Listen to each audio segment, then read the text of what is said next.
Thank you for joining us on Middle East Eye. It's our pleasure today to be speaking with the Prime Minister of Pakistan, Imran Khan. Prime Minister, have we reached an inflection point in world history with the departure of the US from Central Asia? Will the region now pivot towards China as the investor and de facto security umbrella? David, it's too early to say. Right now, events in Afghanistan are still evolving. People like us don't know where it's going to go. But the US presence no longer there. There's obviously going to be a vacuum. Who's going to fill it? China is obviously the emerging power.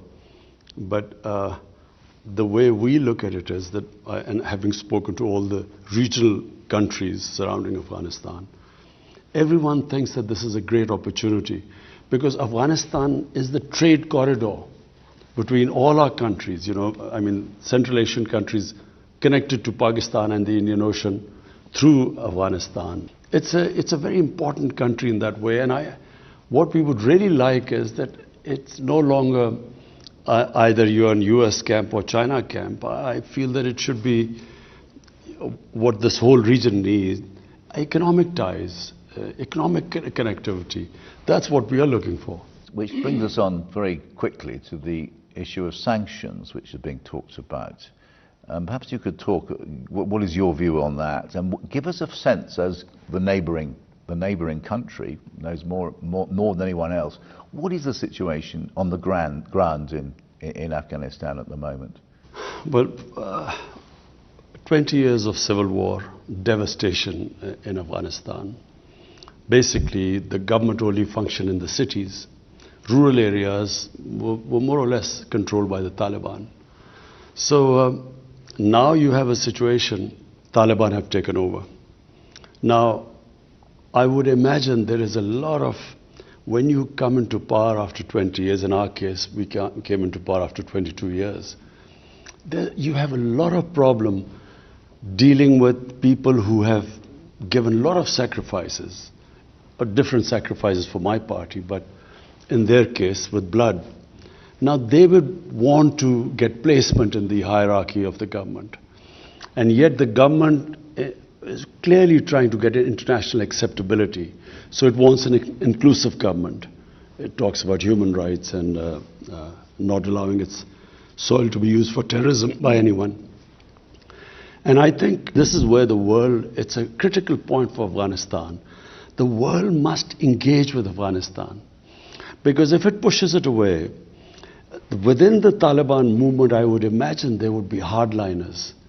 And so it can easily go back to the Taliban of 2000, 20 years ago.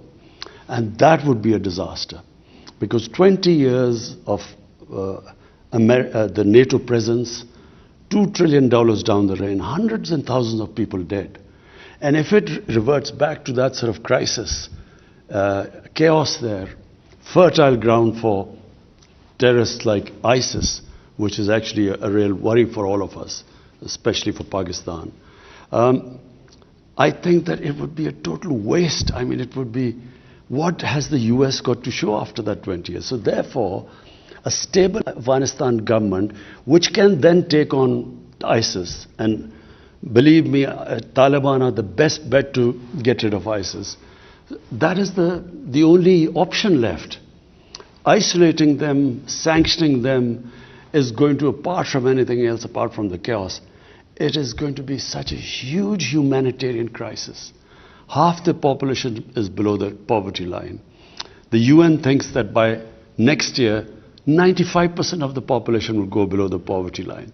The government only depended, 75% of the government budget was foreign aid. So if they leave them like this, my worry is it could easily revert back to 1989 when the Soviets left and the US left, and 200,000 Afghans died in that chaos. And that's where Taliban emerged, in that chaos. So I think it's a critical time, and the US has to sort of really pull itself together because people in the United States are in a state of shock. It seems that they were imagining some sort of a democracy or nation building or liberated women, and suddenly they find Taliban back, and I don't think they have sort of found their feet as yet. There's so much anger and shock and surprise, but unless the US takes the lead, we are worried here that chaos in Afghanistan, we are the country which will be affected more after that. What did President Biden say when you put these points to him, as I imagine you will have done? No, I haven't spoken to President Biden as yet. You haven't spoken to President Biden? Well, it's up to him. It's a superpower. You're the next door neighbour to Afghanistan. They've just spent it's in the situation you say. Whether the Americans like it or not, you have an immense influence on the country. And President Biden has not spoken to you. I find that absolutely astonishing. Our security chiefs have spoken. Our foreign minister has been in touch with the US foreign secretary. But no, we haven't spoken. But we are in touch. All these things we have spoken to the US. That look. Are they listening to you? I think, at the moment, as I say, just watching the Senate hearing, there's shock in the US. They can't believe what has happened. They can't, because they were obviously misled. They were being told that democracy was coming and women are being liberated and this nation building and so on. They can't believe that Taliban are back in power, and most of all, that the billions of dollars spent on the Afghan army 300,000 Afghan army gave up without a fight. That's what they can't understand, because they were never given an accurate picture. I went to the US in 2008 and I spoke to the think tanks. Then there was Senator Biden and Senator John Kerry and Harry Reid. I spoke to them. I said, there will be no military solution. This is a quagmire. They talked about Iraq at the time. This was a much bigger quagmire. They didn't know the history of Afghanistan. So our army chief 2 years later went, General Kiani, he said the same thing to President Obama. He said, you're going to leave a big mess, we will have to deal with it, and you will not have a military solution. But unfortunately, I think they were led by the generals. And you know what the generals always say, what they've always said, give us more troops and we'll win, and more time. How do you assess how the Taliban have behaved since gaining power? I think, David, we have been so relieved, because we expected a bloodbath, and always when there's a civil war, a puppet government backed by foreigners like Soviets, like before them the British in the 19th century. When the Soviets left, there was a bloodbath. And we were fearing that in Kabul, when the Taliban came, and we thought there would be bloodletting of the sort of what happened after 1989. So it was peaceful transfer of power. So that was the best thing that happened. But also we felt that we would be blamed for this. But because 300,000 troops surrendered without a fight, clearly we didn't tell them to surrender without a fight. So the ground realities were that Taliban had become a popular movement, especially in the rural areas. And that's why the army gave up without a fight.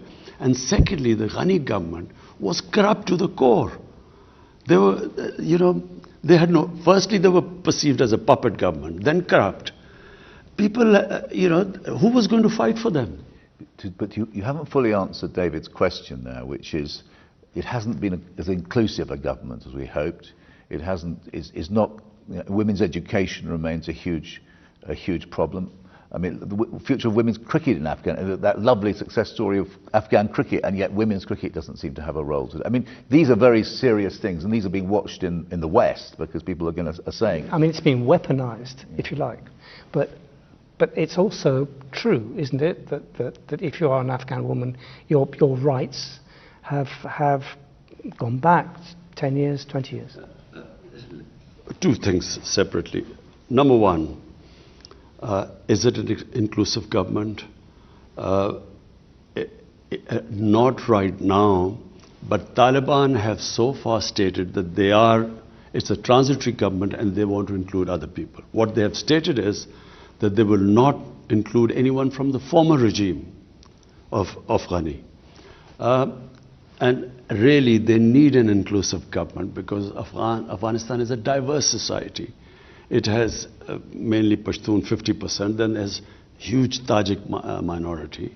And I have tried my best with the Tajikistan president somehow to get them together.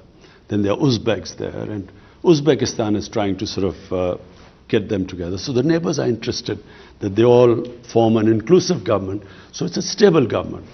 About women's, please remember, Kabul, the women always had, the culture in Kabul for women was different to the rural areas. In the rural areas, women's lives hasn't changed. This is how they lived, it's a culture. It'll probably take time to evolve. The main issues in Kabul itself. And Kabul, if you went there 50 years ago, the Kabul culture was different to the rest. Now, my contention is that rather than forcing Taliban, to do this and include so and give them, they have said that they will give women education. They have said that they will allow them to go to jobs. In the Islamic culture, I don't think they should be pushed to the point where there is clearly within the Taliban sort of the ground soldiers, who have a certain concept. You don't want to push them to a point because they don't have such clear leadership who can order them. And so I would imagine they would have problems from within. So give them time. They have made the right statements. We have no other option. What else are we going to do? If we sanction them, there's going to be the biggest humanitarian crisis in Afghanistan. Chaos there. So the best is to incentivize them to walk the talk, what they're saying, incentivize them. But if you force them, I would imagine the nature of the people is such that they will push back and they will, it will be counterproductive. Can I move on to the Pakistan Taliban, the TTP? I mean, on the flight over, I was rereading your wonderful book you wrote 7 or 8 years ago, Pakistan, in which you made the observation that once the Americans left, that was basically the cause of the instability, and then things would settle down naturally. The Americans have left, but have they settled down naturally? The TTP is a problem in Pakistan now, isn't it? It hasn't been solved by the departure of the Americans. Well, let's put it in perspective. What was TTP? TTP were Pashtuns along on the Pakistan side of the border. Just for the viewers, Taliban is a Pashtun movement. There are about 45 to 50% Pashtuns in Afghanistan. On the Pakistan side of the Durand Line, which was made by the British, are twice as many Pashtuns. But what is called the tribal area was the border area on the other side of Afghanistan. There were the Pashtun tribes, and there was actually no border. The Durand Line was never accepted. They used to move back and forth. Now we have fenced the border, but there was nothing there. Now, when the US invaded Afghanistan, they removed the Taliban. The Pashtuns on this side were completely sympathetic with the Pashtuns, not because of the religious ideology, but because of Pashtun ethnicity and nationality, which is very strong. So they turned against Pakistan. When we became an ally of the US, they called us collaborators, and they then started attacking the Pakistan state and started calling themselves Pakistani Taliban, which we hadn't had before we joined the alliance. So at one point there were 50 different groups called themselves Taliban attacking us. There were 16,000 terrorist attacks inside Pakistan. 80,000 Pakistanis died.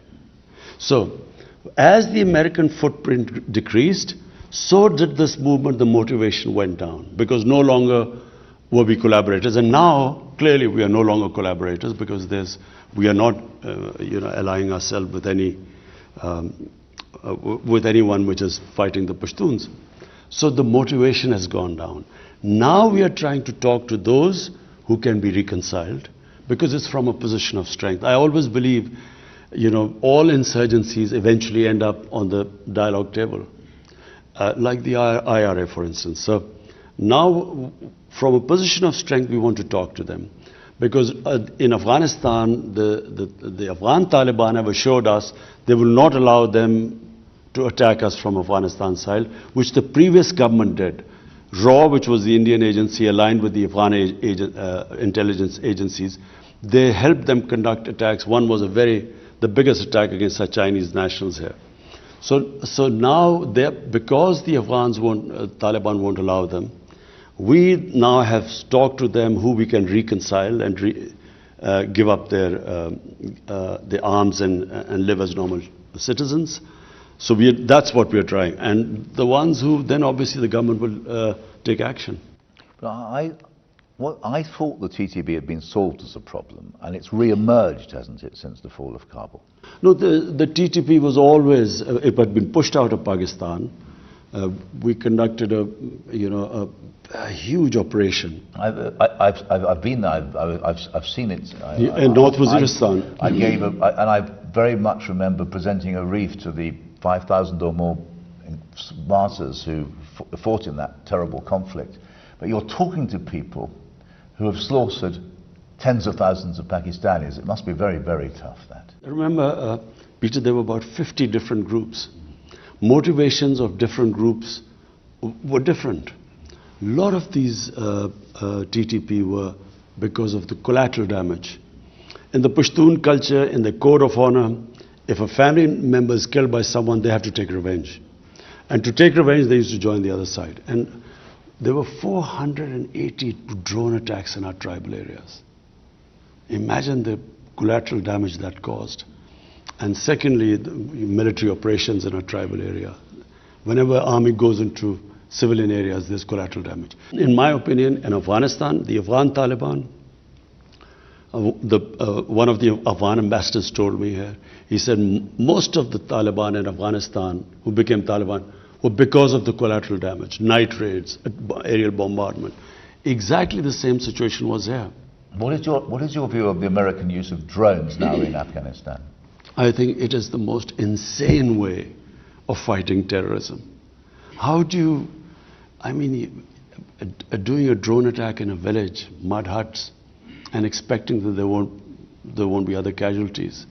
And a lot of times the drone attacks targeted the wrong people, on wrong information. As we saw immediately after the fall, that terrible event, immediately after the liberation or the fall, how you carried it. Well, Peter, one of the reasons which sparked off, there were two attacks which sparked off insurgency, so-called Pakistan Taliban. One was in 2004 where they bombed some people who they thought were militants but were actually our own tribal people. And the next day they bombed the funeral where there were a lot of people gathering, and that's what sparked off anger there. Then they bombed, killed 80 people and said that they were all terrorists. They announced that they had killed 80 people. Turned out they had bombed a school and 80 children had been killed. So, and then a few days later, one of the parents then did a suicide attack in one of our army academies and killed 50 recruits. I've been there, yeah. And this is how it just multiplied. So, the more collateral damage, the militants grew. And exactly same thing happening, night raids, humiliations, going into people's houses, not knowing their culture. And then aerial bombardment. So the Americans say to you, can we have a base in Pakistan to launch attacks on ISIS? What will you say? I think that they don't need a base here because we do not want to be part of a conflict again. Pakistan was the biggest collateral damage of Afghanistan. By joining the US, no country paid such a heavy price as us. 80,000 Pakistanis died. Our economy was devastated. $150 billion lost to the economy. It was called the most dangerous place in the world. Cricket teams refused, investors refused to come. Our currency lost half its value by 2008. So 3.5 million people internally displaced. We suffered because of that. And then rather than being appreciation for this, a country which had nothing to do with 9/11, which paid such a heavy price, we were actually scapegoated. Even now in the Senate hearing, they talk about Pakistani safe havens. There were 480 drone attacks. I mean, they see everything. They even spotted vehicles down there. How would they not spot these safe havens? So, I thought we were very unfairly scapegoated for, what was obviously clearly a big failure in Afghanistan. What role do you expect China to play in Afghanistan, and how would you typify Pakistan's relationship with China now? David, the Pakistan-China relationship is 70 years old. And it is probably one relationship which has stood the test of time. I mean, in all our ups and downs, China stood with us. In all different... when I'm talking about these drone attacks and the terrorism in Pakistan because we joined the US, I mean, our economy, our debt in 10 years, 2000 to 2018, it went up 4 times from the total debt accumulated till 2008. In the next 10 years, it went up 10 times. So who was the country that came to help? We were going belly up. It was China who helped us.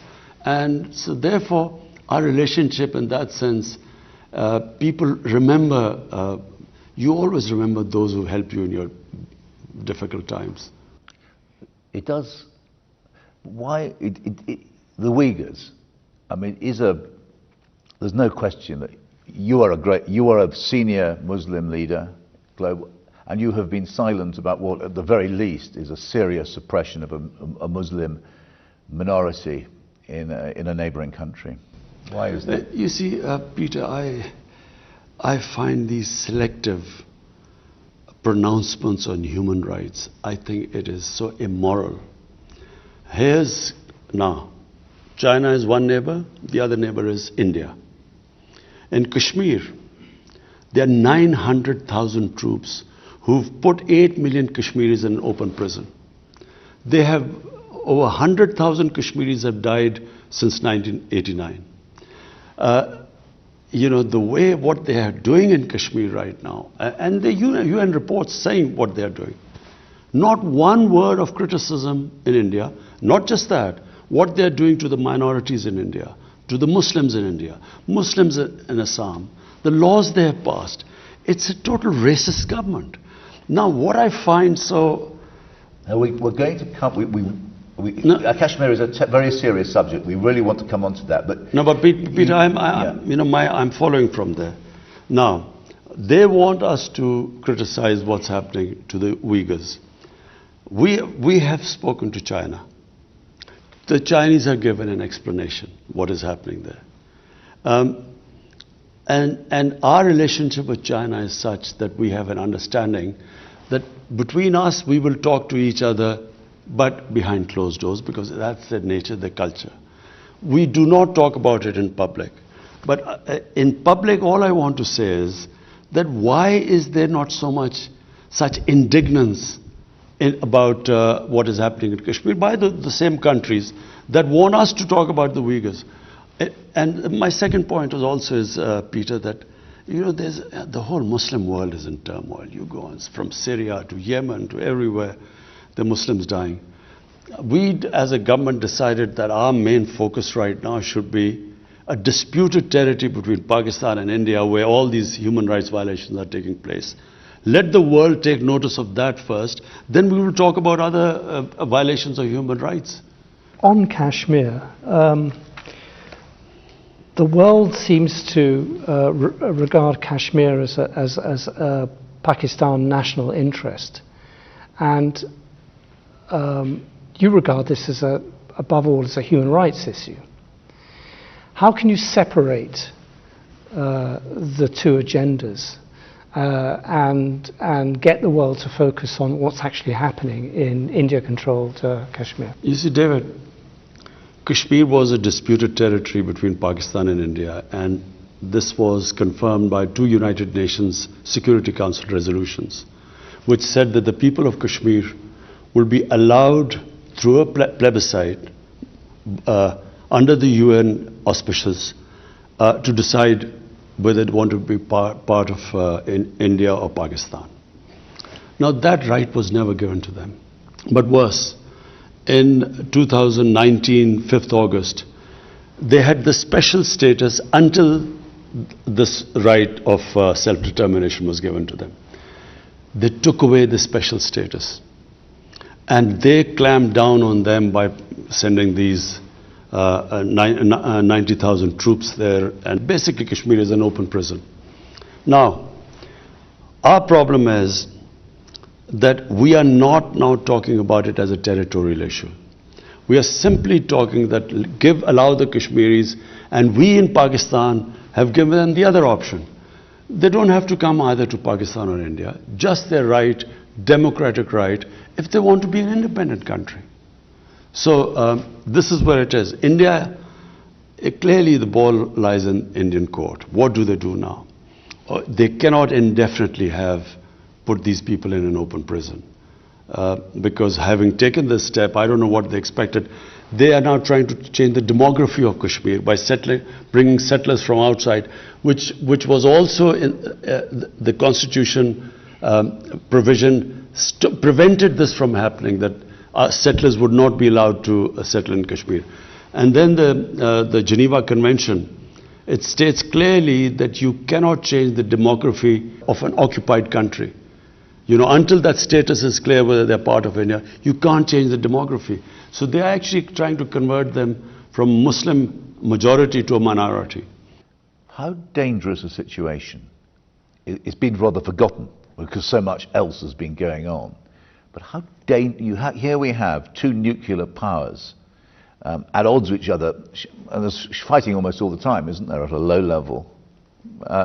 You know, how dangerous a situation is Kashmir?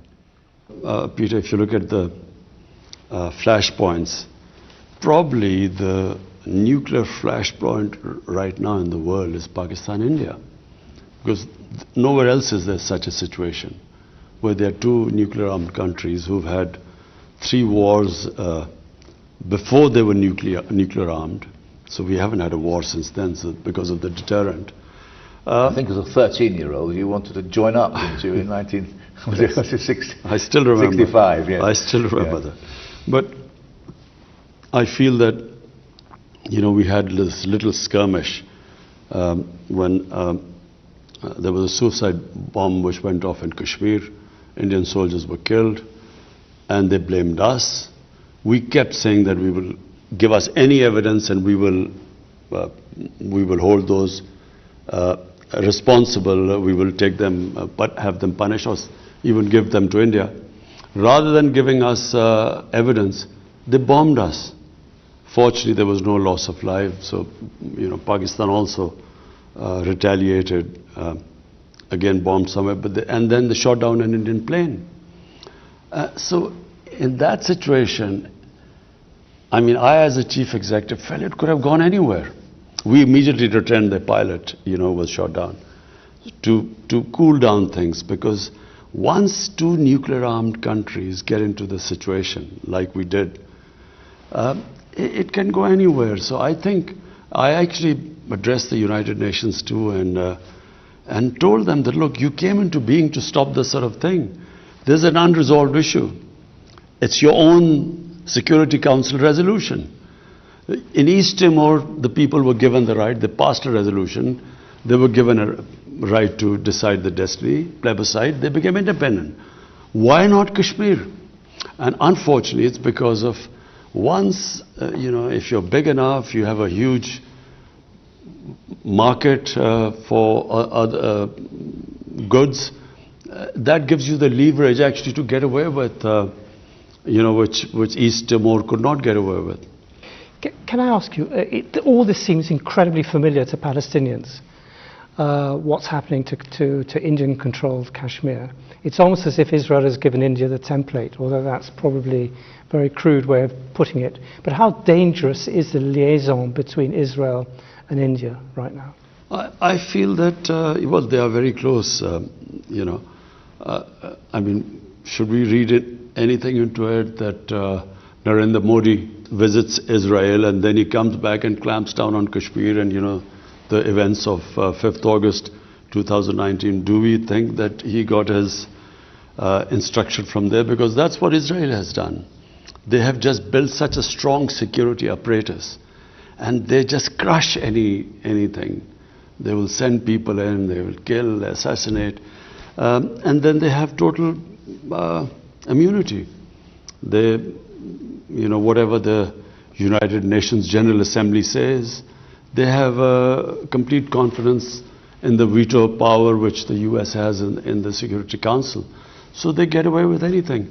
And I feel that India feels, because now it is being used, or it is considered a bulwark against China, they are now part of the Quad. I feel it's the same thing. India can get away with anything. My whole point is that when they ask us to comment on human rights elsewhere, the worst human rights violation is in Kashmir. Nowhere, maybe in Israel, but nowhere are things as bad as they are in Kashmir. Were you pressurized by any Gulf country to recognize Israel? No, we weren't. No one pressurized us. In any case, I mean, Pakistan is a democratic country. I mean, there's no way we can take a decision without carrying our people with us. So there was at no point did someone whisper in your ear and say, why don't you join? This is the incentive for joining the Abraham Accords. No one did.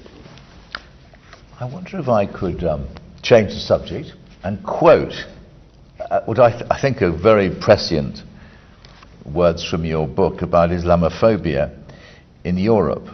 The ascent of right-wing anti-immigration parties in Europe, the misleading and sometimes downright sensationalist reporting against Muslims in the right-wing Western media, France's ban on the burqa, and so on. Nothing's got any better, have it, as it has it over the last 7 years since you wrote those words? Peter, look, the problem is, and I blame the Muslim leadership for this too. So first, why did the Muslim leadership allow terrorism and Islam to be connected? What has Islam got to do with terrorism? Just now, this Indian variant of this COVID-19 came across, devastating the world.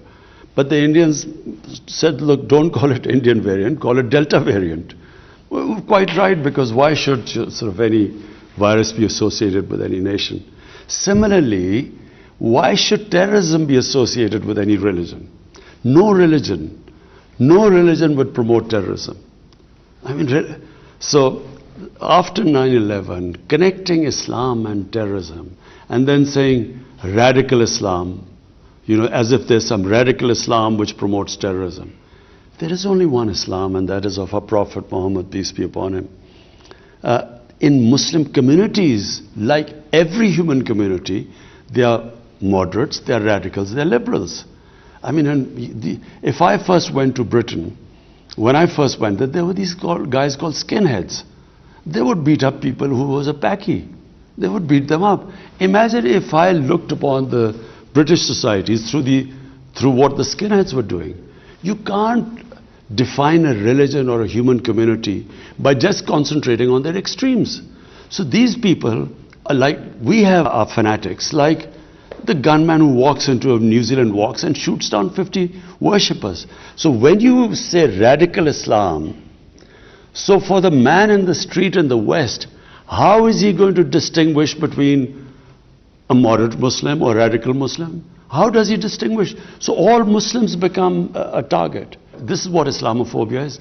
After 9/11, any incident happened, because I would spend more time in Britain because my children were young there, so I would go and see them. And it was like the whole, people would pray when some terrorist attack took place, immediately the Muslims would pray, I hope it's not a Muslim, because everyone got branded. After 9/11, I never forget, this journalist called me up and he said, aren't you ashamed of being a Muslim? 1.3 billion people responsible for 19 fanatics or terrorists. I think I'm right in saying that was Martin Bashir who rang you up. Yes, not the best of the journalists, but he called me up. I was so shocked by it. So this is the problem, what has happened. What is Islamophobia? People do not realize radical Islam, moderate Islam. I mean, in the Western, how does a man in the street? So all Muslims then, and especially anyone who has a sort of symbol of Muslimness, like wearing a head cover or a beard, although by the way, beards have become quite fashionable now. I hear everyone trendy with a beard now. But so they became targets and they got insulted. I'm not talking about people who got beaten up or, killed. I'm talking about normal people being abused in the streets in the Western countries just because they look Muslim. So I think it was very unfair. We Muslim leaders should have talked about it, de-linked Islam and terrorism. And secondly, there's this other thing which started with Salman Rushdie. People in the West do not treat religion like we do. They cannot understand the love, respect, reverence we have for our Holy Prophet, peace be upon him. People love him more than anything. Respect and love for him is paramount in our religion. I know how, religion is treated in the Western countries. When I went, there was this Monty Python's flying circus about Jesus Christ, Life of Brian, and I was so shocked. I had never seen anything like that. But people in the West would say that is a difference between the Muslim world, I've heard them say, and the West, i.e. the West supports free speech and Muslims don't. And but Peter, that's what I'm trying to say. So I know the difference. I know how the West treats religion. But I also know how they live their religion and the place of the Holy Prophet. They can't understand it because of their view. So it was up to us to make them understand. That look, you can write, there's so many interpretations of the life of the Prophet, Western interpretations, no one comments on it, but don't ridiculous him, don't mock him, don't insult him, which is what Salman Rushdie did, and the West didn't realize. But what he said was the most insulting thing for Muslims. It was the most, it is the most degrading thing to the things he said about our Prophet. Therefore, it was a question of we Muslim leaders should have explained to the West that, look, just like, and I quote this, Holocaust, it caused a lot of pain to the Jewish community. So, even interpretations which do not, which are not misinterpretation of Holocaust, I mean, there are countries in Europe where there's a jail sentence for that because it causes pain to them. All I wanted them to understand is no one should be allowed to cause pain to human communities if we have to live in a sort of global village. Therefore, we Muslims must every human community must define what gives them pain. This is what gives us pain. So all you have to do is not mock and ridicule and insult it, our Prophet, but their interpretations. You can write history. I read his historical books all the time by the Western writers about Holy Prophet and their interpretation, which we don't agree with, but no one objects to it. But it's not just skinheads beating up Muslims, in your phrase. It is Emmanuel Macron using Islamophobia to outflank the extreme right in France. That's a big step up from what's happened before. You see, I feel that President Macron doesn't really understand, how is he going to deal with the Muslim community there. Unless he understands that, there will be this vicious cycle. There will be someone who will, again, as I said, insult our Prophet. Among the fringes, there will be an over-the-top extreme reaction, even stabbing or something. That then will raise outrage in the French society, saying, look at these people, they don't understand our our freedom of expression is like a religion. They will react like that. Police will clamp down on mosques and something. They will then marginalize the Muslims more. From that marginalized community will again someone do it. So they are caught in this cycle. And to get out of it, all they have to do is, there must be an understanding that, look, if either you decide to expel all the Muslims from there like Spain did in 1492, or there must be some code of existence together. In Pakistan, we have this blasphemy law. The blasphemy law was made by the British when they were ruling India. What was the blasphemy law? That if there are 3 different human communities living in a village, previously what would happen is that someone would insult a sacred entity of the other community, there would be a riot, people would be killed. So they then said, look, this is not allowed. So instead of there being a riot, they would go to the police saying that, look, he's insulted my, and accordingly they'd act. So it was a deterrent not to insult other people. There has to be some sort of an equilibrium in the French society. Otherwise, my worry is that this cycle will keep going on and on. I know you've been very generous of our time. Can we ask 2 more questions? The first is climate change. We've got the big conference, I think it's next month in London. Will you be going? I'm planning to go. And what will be your message at this? I mean, many people say this is the last chance to save the world from some cataclysmic disaster. Do you agree with that? Peter, some of us, who've lived by nature, because I grew up, really where I lived was like a village, outdoors. It's now almost central Lahore. It is now. Zaman Park. It is. You can't sit outside. It's like on the edge of a motorway. And then all my hobbies were, I would love trekking. Pakistan has the most beautiful trekking in the world. And then I loved this. In the winter, I loved partridge shooting, which was a beautiful time here. And so my life was outdoor. And then cricket outdoors on, beautiful grounds. People like us saw this change coming. You could see gradually the temperature getting warmer. And people in the villages, people who live by nature, also sense this. Maybe 20 years ago, you saw this happening. But the world, I think, in the last 2 years, have suddenly discovered these strange weather patterns.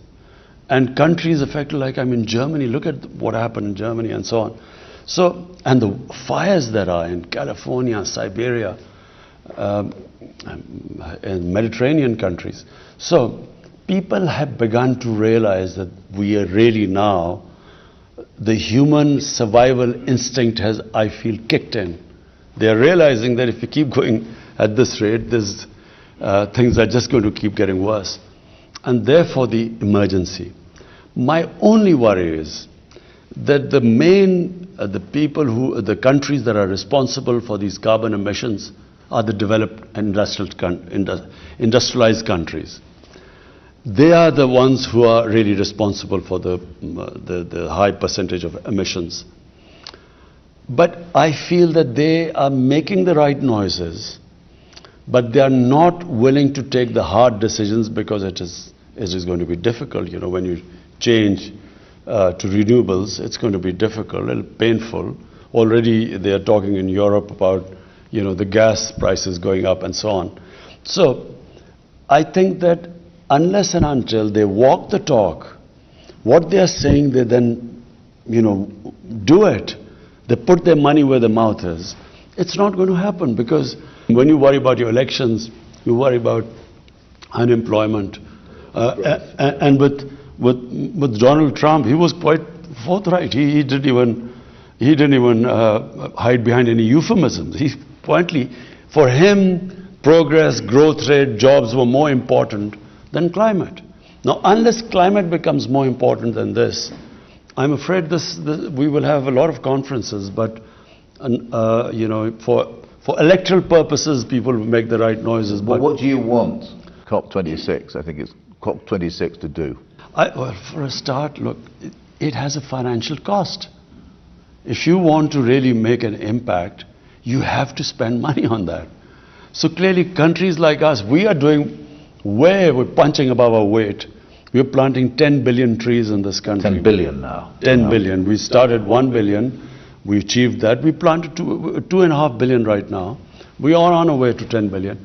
And then we are cutting down, we had coal power plant in the schedule. We scrapped that. And there's one going which, if we get some funding, we're willing to change that to renewables.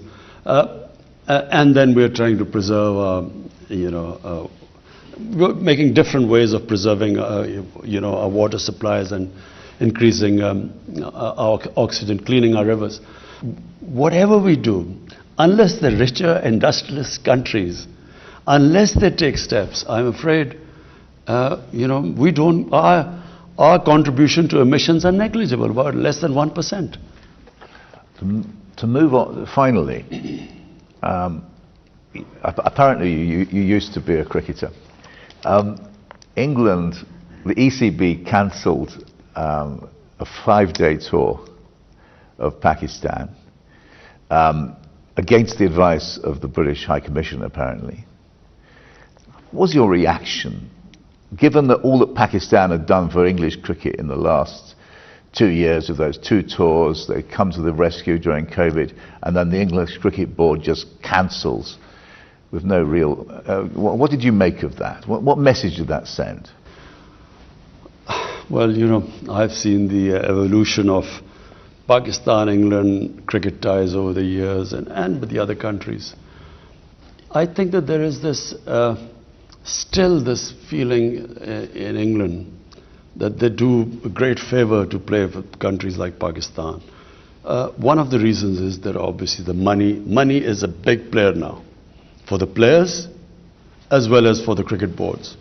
Indian Cricket Board now is the richest cricket board in the world. The money lies in India.